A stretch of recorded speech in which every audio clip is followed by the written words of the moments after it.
I am excited to talk to you about this next game that you beat in 2020, and that is Ghost of a Tale.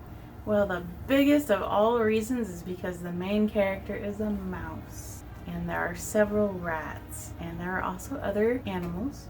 Animals are one of my favorite things in the world. Rodents in particular are one of my favorite creatures ever. Specifically rats. Even though the rats are the bad guys in that game, that's the main reason why I wanted to play it. But what is the gameplay for Ghost of a Tale? It is a stealth adventure. Not adventure like point and click, adventure like... Like Legend of Zelda? Sure. Third person stealth adventuring through the lands game. Although you're mostly adventuring through a castle.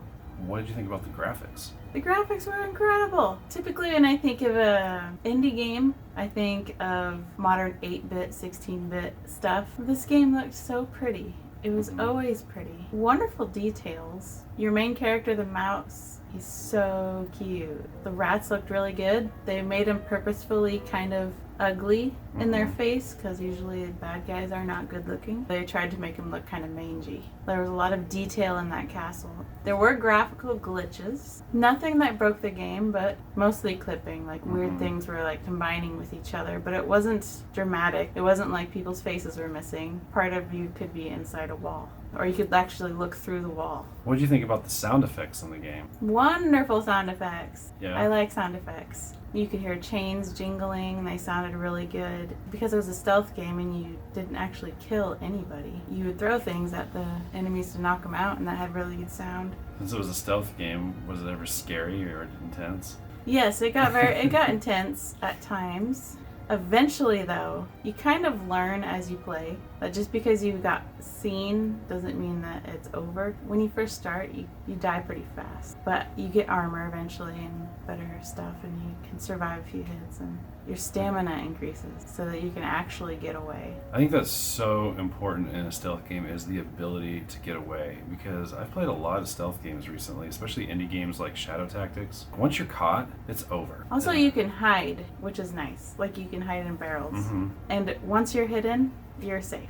They're confused. They don't know where you went. What do you think of the music in the game? Beautiful, lovely music. Shy. And there wasn't always music either. There was music when you're seen. There was scary music, Okay. like some trumpets or some tubas were playing or something. And then other times, like when you're reading something, there'd be a nice harp or something in the background.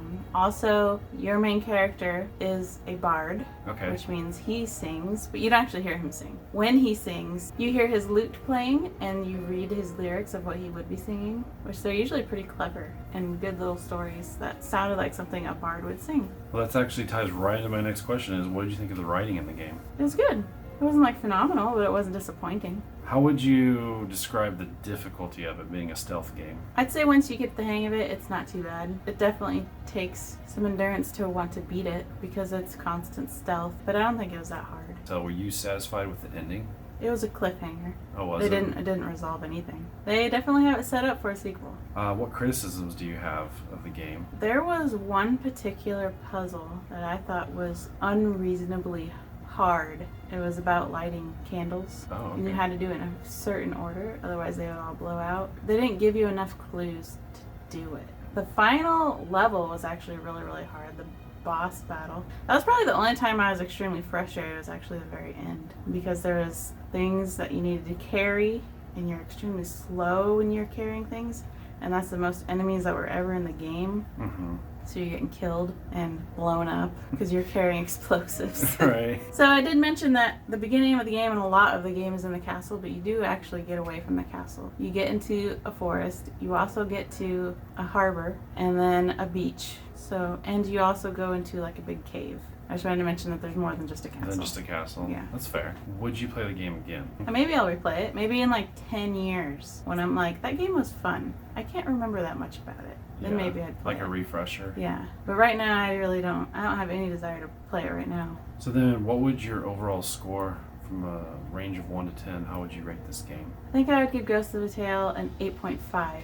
It was a beautiful game, great sound effects, good gameplay, really nice graphics, fitting music, disappointing ending, and a couple of frustrations. What kind of people would you recommend this game to? Anyone who likes stealth, and Perfect. anyone who likes rodents.